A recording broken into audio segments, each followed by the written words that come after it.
এই প্রচন্ড গরমে বাড়ি বসে ল্যাদ না খেয়ে আমরা কিন্তু বেরিয়ে পড়েছিলাম ঘুরতে। আরে না, ঘোরাটা তো নিচে অজুহাত, আমরা গিয়েছিলাম কিন্তু আসলে খেতে। তাও কিন্তু আবার বনগা থেকে গোবরডাঙ্গা, তাও ওই বনগা থেকে গোবরডাঙ্গা যেতে যেটুকু ঘোরাঘুরি লাগে আর কি, ওইটুকু ঘোরাই ঘুরেছিলাম। বাদ বাকি কিন্তু খাওয়া দাওয়া করেই বাড়ি এসেছি। তো যাই হোক, আমরা কিন্তু চলে এসেছি স্টেশনে, আর স্টেশনে এসে দেখো আমরা ট্রেনে উঠেও পড়েছি। বাদ বাকিটা তো তোমরা শুনতেই পারবে। আজকে চলে এসেছি হইচই রেস্টুরেন্টে। আরে পিয়া, কি কি অর্ডার দিই বল? অনেক কিছুই তো আছে, কোনটা খাবো বোঝা যাচ্ছে না। হ্যাঁ এখান থেকে একটা ডায়মন্ড ফিশ ফ্রাই আছে, এটা হ্যাঁ, অর্ডার দিচ্ছি। ডায়মন্ড ফিশ ফ্রাই আর চিকেন ফিঙ্গার একটা, চিকেন ফিঙ্গার, সাথে কি আছে আর কি নিবি? চিকেন ফিঙ্গার আর একটা এখানে egg chicken rice, egg chicken rice, তাই তো? আর একটা মটন কষা আর পোলাওয়ের একটা কম্বো। পোলাওয়ের একটা কম্বো, পোলাও আর মটন কষা আর পোলাও, তাই তো? তো বন্ধুরা, আপনাদের যে ভিডিওটা দেখাচ্ছি, পিয়া এখানে নিয়ে আসলো, গোবরডাঙ্গায় আছে কি হইচই রেস্টুরেন্ট নাকি? খাবারগুলো অর্ডার করে আমরা কিন্তু এখন বসে রয়েছি টেবিলে। তো যাই হোক, এই টাইমটা অনেকটা ধৈর্যের, সমস্ত ধৈর্যের অবসান ঘটিয়ে আমাদের খাবার কিন্তু চলে এসেছে টেবিলে। কত খাবার রে, কত খাবার, কি বিষয় এত? আজকে এসেছি গোবরডাঙ্গার হইচই রেস্টুরেন্টে, আর ওখানে দেখ কত কিছু অর্ডার দিয়েছি। হ্যাঁ, এই যে চিকেন ফিঙ্গার, এটা কি? মটন কষা মটন কষা আর বাসন্তী পোলাও, পোলাও, পোলাও মিক্স এগ চিকেন এটা দেখে তো আমার মন খুশি হয়ে গেছে, খাই আর নাই খাই। কত সুন্দর করে। হ্যাঁ হ্যাঁ, আর এটা কি আছে? Diamond fish fry. বাপরে বাপ, এ তো বিশাল খাওয়া দাওয়ার অ্যারেঞ্জমেন্ট।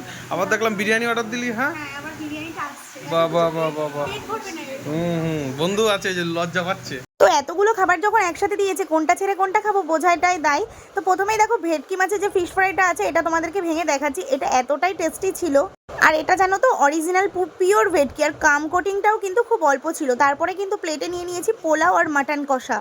পোলাও আর মাটনটা এতটাই সফট ছিল আর খেতে দুর্দান্ত ছিল। যাই হোক, হাত দিয়ে ধরা সম্ভব ছিল না, গরম তাই ছিল। এত আইটেম খেয়ে ওদের পেট ভরেনি। আবার বিরিয়ানি আর এই যে চিকেন চাপ অর্ডার করেছে। কত পেটে ধরে রে তোদের, দেখো। ছোটবেলা তো খাওয়াইছে আমাদের।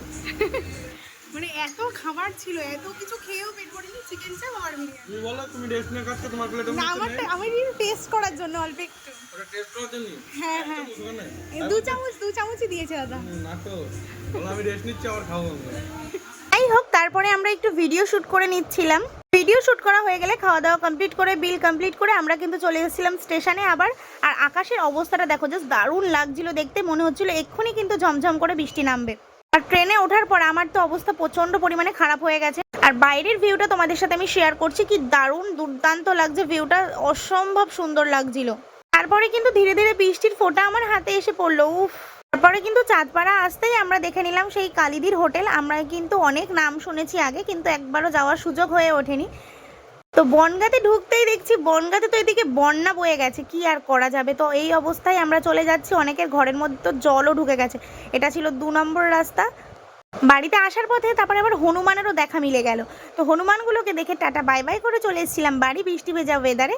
তো তোমাদেরকে কেমন লাগলো ভিডিওটা অবশ্যই কিন্তু কমেন্ট করে জানিও। আর ভিডিওটা যদি ভালো লাগে অবশ্যই কিন্তু লাইক, কমেন্ট, সাবস্ক্রাইব করতে একদমই ভুলবে না।